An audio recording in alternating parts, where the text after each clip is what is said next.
We will now explore an operation that undoes cubing a number. To remind you, cubing a number is to multiply the number by itself 3 times. So cubing 4, for example, is to multiply 4 times 4 times 4 to get 64. So 4 cubed equals 64. An inverse of cubing would have you start with the cube, 64, and then return us back to the original number 4. That operation is defined as taking the cube root. So the cube root is an inverse operation to cubing.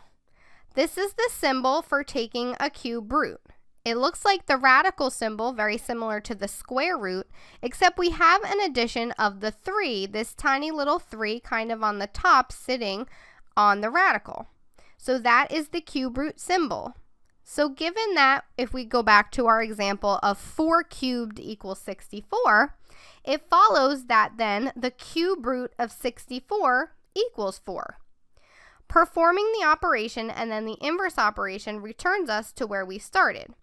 In this case, the cube root of 64 being 4 tells us that 4 multiplied by itself 3 times equals 64. Now, cube roots don't pose some of the challenges of square roots. So here we have, for example, the idea of being careful about the square root with positive and negative answers. We don't have to worry about that with cube roots. For example, 4 cubed is equal to 64, but negative 4 cubed is equal to negative 64. The original sign of the number is preserved when cubing it, because 4 times 4 times 4 is equal to 64. When 4 is positive 4, we have a positive product. And negative 4 times negative 4 times negative 4 is equal to negative 64. We have a negative product. So we don't have to worry about principal roots or using context to find the sign of the answer. It will come when you take the cube root. You'll see it in the original problem right away. Similarly, the cube root of a variable or of variables is more straightforward as well. For example, if we take the cube root of x cubed, that would equal cube. And this is since cubing preserves the sign of the original number. We don't care if the original number is negative or not because it can equal a negative number. You can have the cube root of a negative number and it can equal a negative number. And taking the cube root also preserves the sign. So this works for all numbers, all variables, and all values of x. We also have no problem finding the cube root of negative numbers. Real cube roots of negative numbers exist, whereas their square roots do not. If you recall, taking the square root of a negative number led us to the no real root. But now, if we take the cube root of a negative number, it will just be a negative root. So let's try finding different cube roots. Let's put this all together. So we have the third root of 27. That's again asking what number cubed or to the third is equal to 27. Now we have the third root of negative 8. And at first, again, if you're thinking of square roots, we would say, oh my gosh, this is not okay. We would have no real square root, but this is a cube root. So this is okay. We can find what number multiplied 3 times by itself would equal negative 8. We can have the negative on the outside of the cube root. For example, this is asking what's the negative cube root of 125. And then we can have the cube root of positive numbers as well, very similar to the first one here. The last one, we have the cube root of 216. Again, all cube roots, so we're asking what number to the third equals the number underneath the cube root.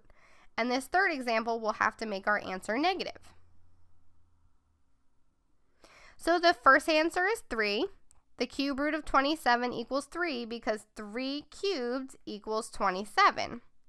The cube root of negative 8 equals negative 2 because negative 2 cubed equals negative 8. Negative cube root of 125 equals negative 5 because 5 cubed equals 125, and then the negative on the outside tells us to make our answer negative.